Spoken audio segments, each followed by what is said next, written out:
نے رکھی ہے وہ اللہ کے پاک گھروں پر ہے، اور آج بات کرتے ہیں اللہ کے اس گھر کی۔ اس کو یہ کل پرسوں بھی گرا دیا گیا تھا، اور اب پھر اس رات پھر اس کو گرانے کی کوشش کی گئی، مگر بیچارے گرانے والے پکڑے گئے۔ تو آج اسی بات پہ آپ کے سامنے لب کشائی کروں گا کہ اللہ کے پاک گھر کو بنانے کی جب اتنی فضیلت ہے کہ پیارے آقا نے فرمایا من بنا للہ مسجدہ، کہ جس نے اس جہان میں اللہ کا گھر بنایا فَلَهُ بَيْتٌ فِي الْجَنَّةِ، تو اس کے لیے جنت میں گھر ہے۔ اب یہ تو فضیلت ہے گھر بنانے کی، اور اس میں لازمی نہیں ہے کہ جس نے مکمل عمارت بنائی، مکمل کمرہ بنایا، مکمل اللہ کا گھر بنایا، بلکہ جس نے ایک ذرہ بھی حصہ ڈال لیا وہ بھی اس حدیث کے زمرے میں آئے گا، اور وہ بھی بقول علماء جنت کا مستحق قرار دیا جائے گا، اور اس کے لیے جنت میں گھر بنایا جائے گا۔ یہ تو بات ہے اللہ کا گھر بنانے والے کی۔ تو اب دیکھیے ان لوگوں کو جو اللہ کا گھر گراتے ہیں، جو اللہ کے گھر کو ختم کرنے کی کوشش کرتے ہیں۔ سورہ جن کی آیت نمبر 18 ہے وَأَنَّ الْمَسَاجِدَ لِلَّهِ فَلَا تَدْعُوا مَعَ اللَّهِ أَحَدًا، کہ یہ جو مساجد ہیں یہ اللہ کے لیے ہیں، اور اللہ بھی کون؟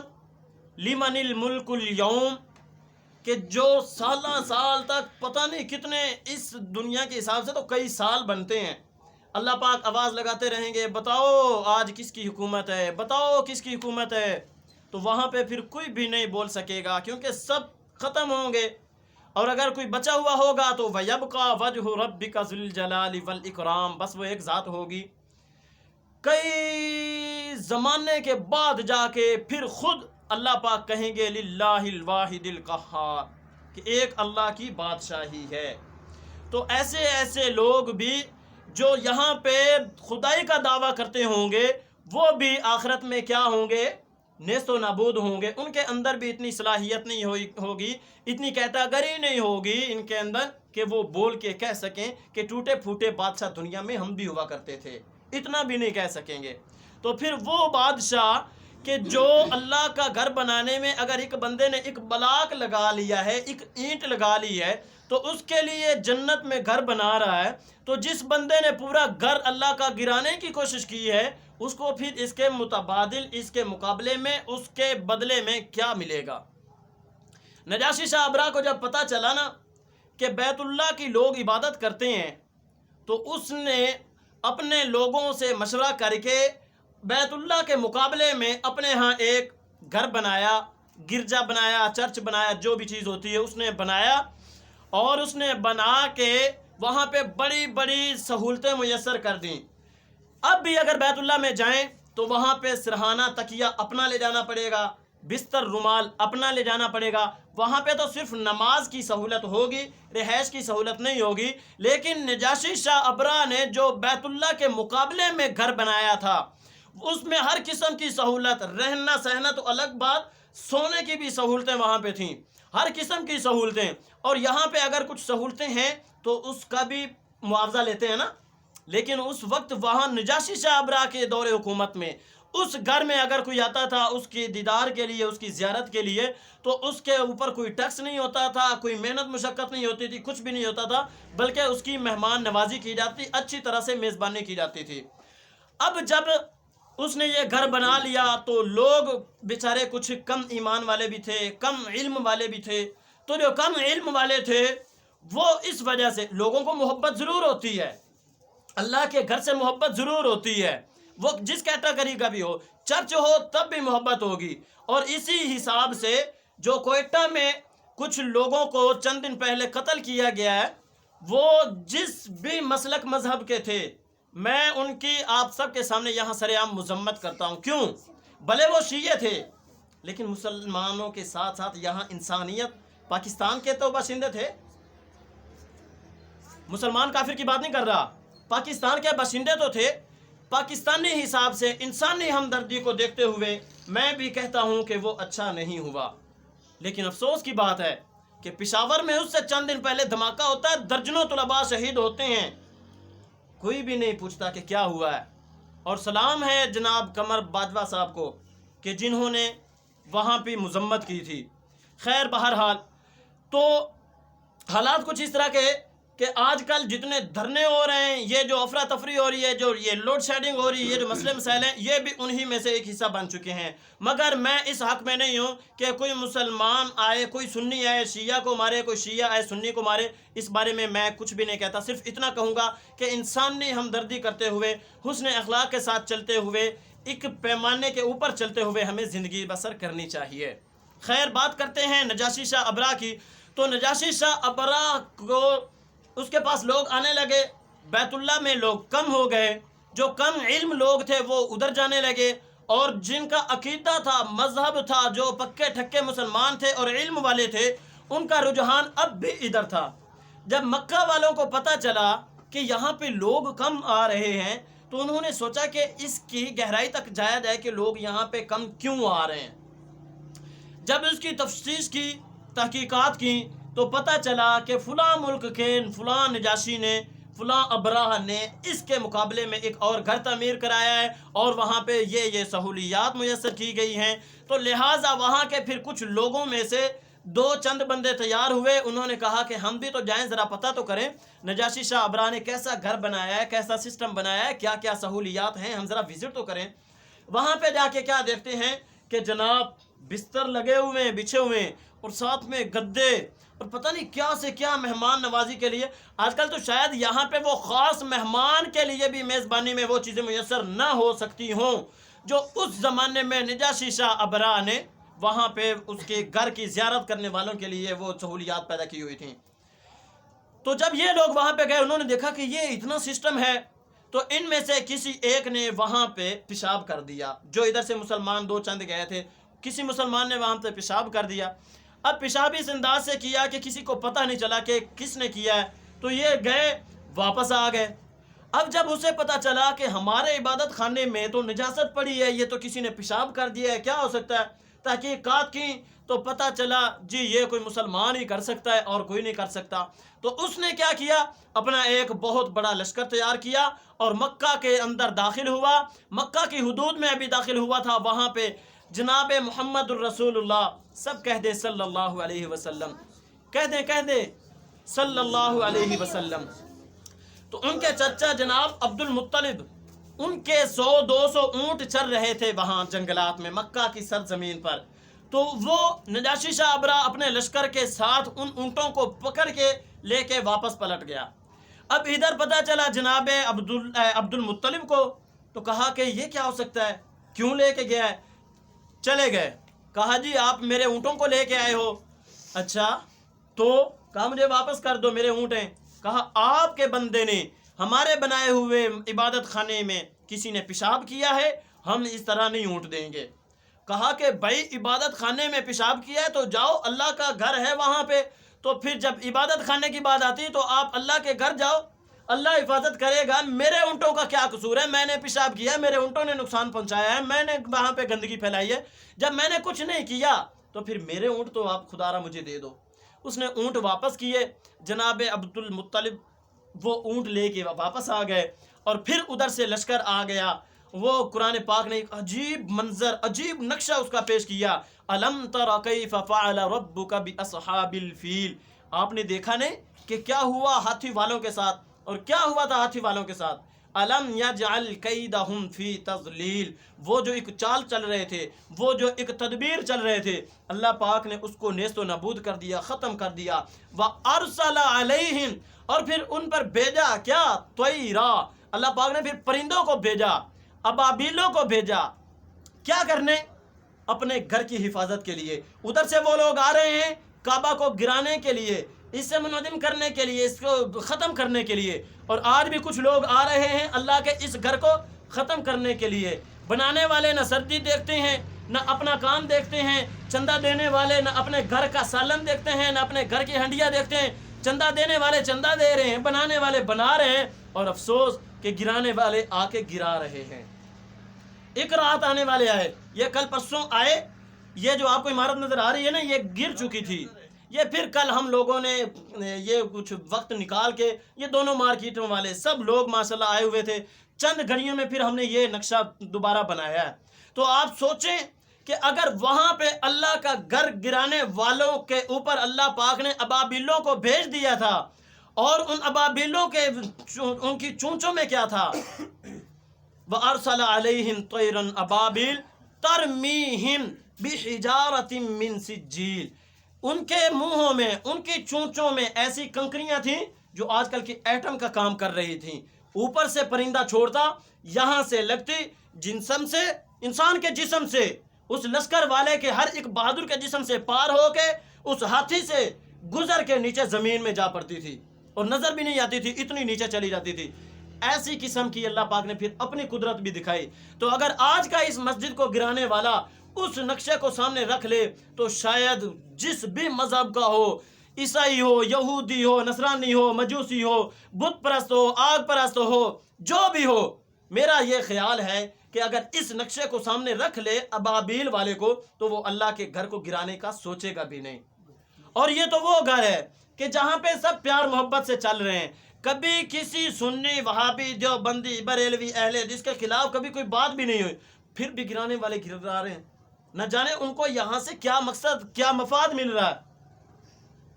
حج صاحب کل پرسوں بندے آئے رات، انہوں نے مسجد گرانے کی کوشش کی اور گرائی، اور پھر ہم نے محنت کر کے دوبارہ یہ نقشہ کھڑا کر دیا۔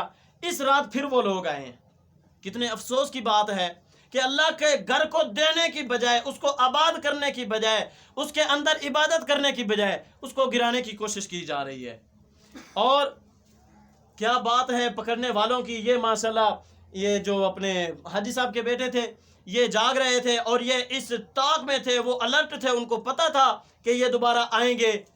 چاہیے تو مجھے بھی تھا کہ ایک امام مسجد خادم ہونے کی حیثیت سے میں بھی کچھ کرتا، مگر میں تو اپنے حساب سے سویا ہوا تھا۔ ان کی بہادری کہ انہوں نے اپنا رابطہ کر کے دیکھ باغ پکڑ کر کرا کے انہوں نے پولیس کو بلائی اور پکڑایا، اور پولیس آئی اپنے ہی حساب سے گھر کے اندر سے نکال کے ان کو لے کے گئی۔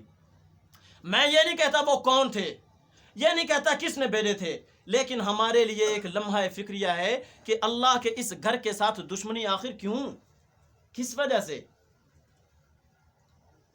کیا یہ مسلمان کا کام ہو سکتا ہے؟ کبھی بھی نہیں۔ اور مسلمان تو چھوڑ کے کسی عقل مند کافر کا بھی نہیں ہو سکتا اللہ کے گھر کو گرانے کا۔ کتنے افسوس کی بات ہے۔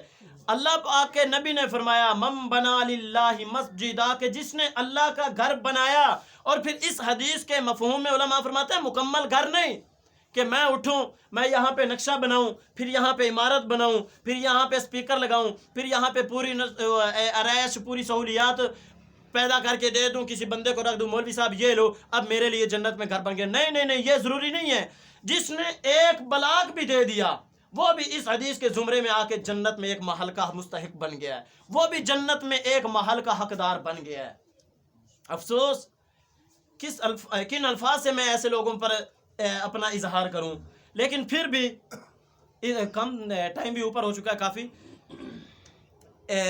ابھی نماز کے بعد نا سب سے یہ گزارش ہے کہ 2 رکعت نوافل پڑھیں، اور یہ لوگ جو گرانے کی کوشش میں لگے ہوئے ہیں، ہمارا کوئی جگہ پہ قبضہ، کوئی زبردستی کچھ بھی نہیں ہے۔ یہ تو اللہ کا گھر ہے، جب تک یہ ہے تب تک ہم بھی یہاں پہ ہیں۔ ہاں جب تک یہاں پہ ہیں، اللہ کا گھر ہے، ہماری نمازوں میں ذرا کچھ سہولتیں ہیں، کیونکہ ہمیں دور بھی نہیں جانا پڑتا، ہمیں کچھ سواری کا بھی انتظام نہیں کرنا پڑتا، وہاں سے دکانوں سے نکلتے ہیں، گھروں مکانوں سے نکلتے ہیں، یہاں آ کے اپنی عبادت کر لیتے ہیں۔ یہ ہمارے لیے یہ سہولت ہے۔ یہ نہیں ہوگا تو پھر یہی ہوگا کہ گھروں میں نمازیں پڑھیں گے، لیکن یاد رکھنا وہ پنجابی میں کہتے ہیں ویلے دی نماز تے کویلے دیاں ٹکراں۔ پھر یہ ہوگا کہ ظہر کی نماز عصر کے وقت پڑھیں گے، عصر کی مغرب کے وقت پڑھیں گے، مغرب کی عشاء کے وقت پڑھیں گے، پھر یا تو ایسے ہوگا یا 2-4 پڑھیں گے، ایک آدھ چھوڑ دیں گے، یا ایسے ہوگا۔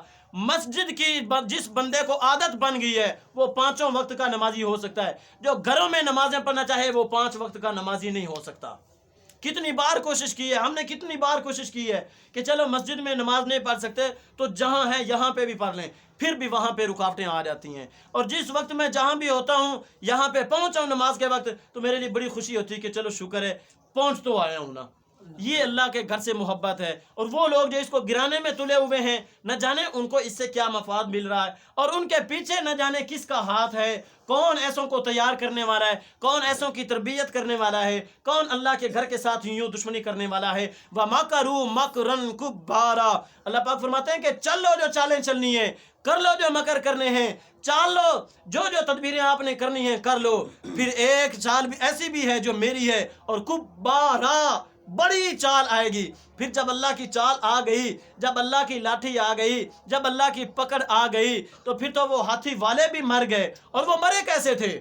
وہ ایسے نہیں کہ یہاں سے کنکری لگی اور وہ ادھر سے گزر گئی وہ گر گئے, صرف ایسے نہیں, تڑپ تڑپ کے مرے.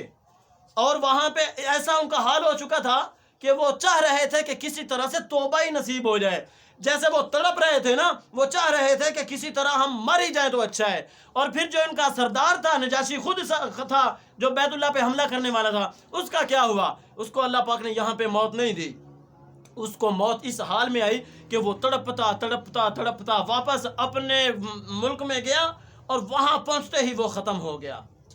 کیسی پکڑ! جب ایسا اللہ پاک کی طرف سے کوئی امتحان آتا ہے, بندے پہ آزمائش آتی, پکڑ آتی, تو بندہ کہتا ہے یا اللہ جان ہی کٹ لے تو چنگا ہے, اے تڑپ تو تے میری جان چھٹے, مجھے مار دے, ختم کر دے, میری روح نکال دے, یہ میرے لیے بہتر ہے. پر یہ تڑپ یہ مجھ سے برداشت نہیں ہوتی. حضرت عمر کے دور میں حضرت سعد بن ابی وقاص رضی اللہ تعالیٰ عنہ ایسے جلیل القدر بڑے اکابر صحابہ میں سے ہیں کہ ان کے اوپر کسی نے شکایت لگا دی.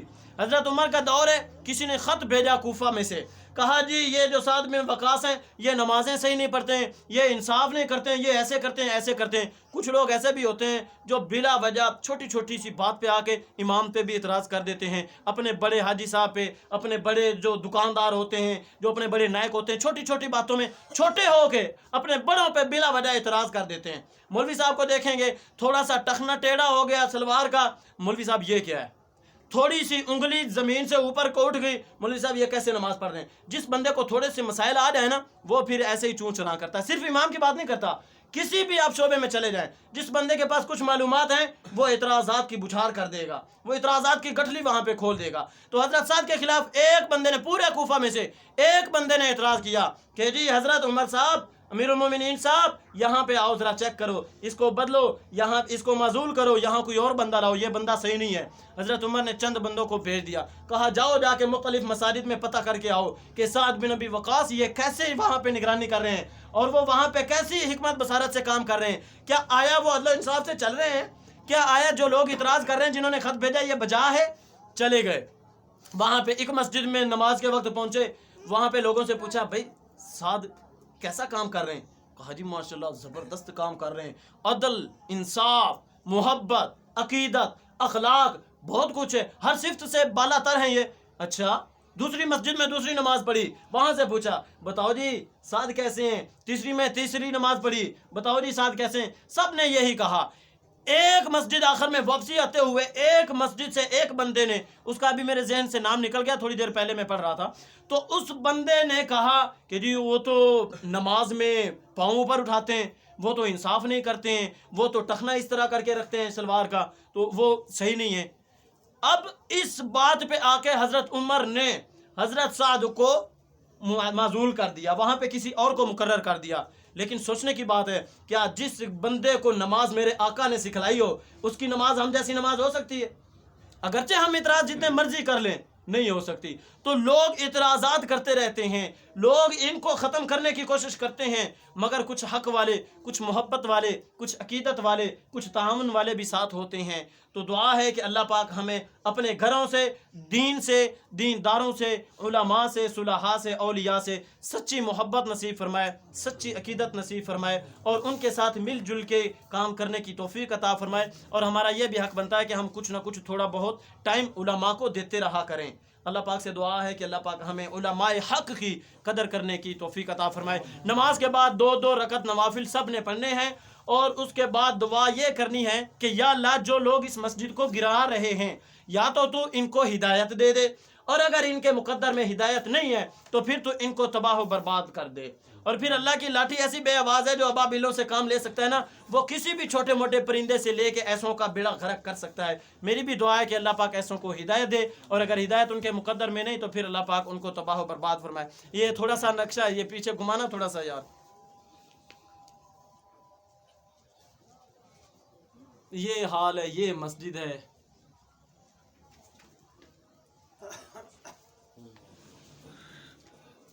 بس ٹھیک ہو گیا۔